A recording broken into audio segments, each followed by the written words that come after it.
দৈনিক নতুন নতুন ভিডিও পেতে আমার চ্যানেলটি সাবস্ক্রাইব করুন এবং পাশে থাকা বেল বাটনটি বাজিয়ে দিন।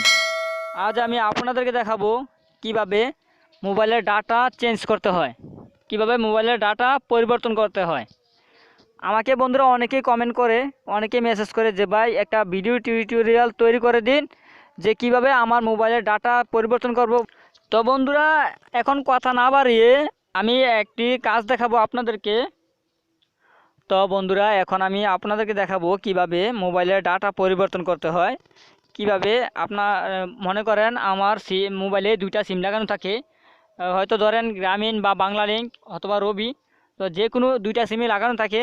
আমাদের অনেক সময় দেখা যাচ্ছে আমার দুইটা সিমে এমবি থাকে, হয়তো কোনোটাতে কম কোনোটাতে বেশি, অথবা কোনোটাতে ডেট কম আবার কোনোটাতে ডেট বেশি। তো তার জন্য আমাকে অনেকে বললো যে ভাই একটা ভিডিও টিউটোরিয়াল তৈরি করে দিন। তো আজ আমি আপনাদেরকে দেখাবো কিভাবে মোবাইলের ডাটা পরিবর্তন করবেন। তার জন্য আমাকে প্রথমে যে কাজটি করতে হবে সেই কাজটি হচ্ছে আমার মোবাইল ডিভাইস থেকে আমাকে আমার সেটিংস কথাটি খুঁজে নিতে হবে। তো বন্ধুরা আমার ডাটা চেঞ্জ করার জন্য আমাকে সেটিংস অপশনটিতে প্রবেশ করতে হবে।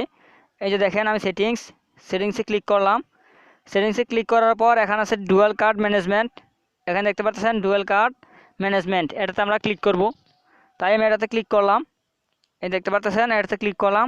এটাতে ক্লিক করার পর বন্ধুরা এখানে খুব সহজ আমরা দেখতে পাচ্ছি, এই যে এখানে দেখতে পাচ্ছেন 4G 3G স্লট, তারপর আছে ডিফল্ট মোবাইল ডাটা।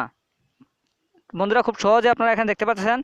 তো আমি যেভাবে দেখেছি আপনারাও ঠিক সেভাবে কাজ করবেন, দেখবেন কাজ সাকসেসফুল হবে। দেখেন আমার এমবি যদি 2 সিমে থাকে তাহলে এখান থেকে এটা হচ্ছে 1, এটা হচ্ছে 2। তো এখান থেকে আমার প্রথম অবস্থা 1 সিমে দেওয়া আছে নেট, দেখেন দ্বিতীয় সিম খালি। তো আমি যদি দ্বিতীয় সিমে আমার নেটটা দিতে যাই তাহলে আমার এই টিক মারটা আমাকে এই টিক মারে দিতে হবে, দ্বিতীয় সিমে দিতে হবে। তো ঠিক এইভাবে আমি আমার ডাটা চেঞ্জ করে নিতে পারি। দেখেন আমি যে এখন এটাতে ক্লিক করি তাহলে আমার কি দেখাইতেছে, যে দেখেন আমার দ্বিতীয় সিমে ডাটা অলরেডি চলে গেছে। আবার যখন আমি 1 সিমে ক্লিক করব তখন আমার এই 1 সিমে ডাটা চলে আসবে।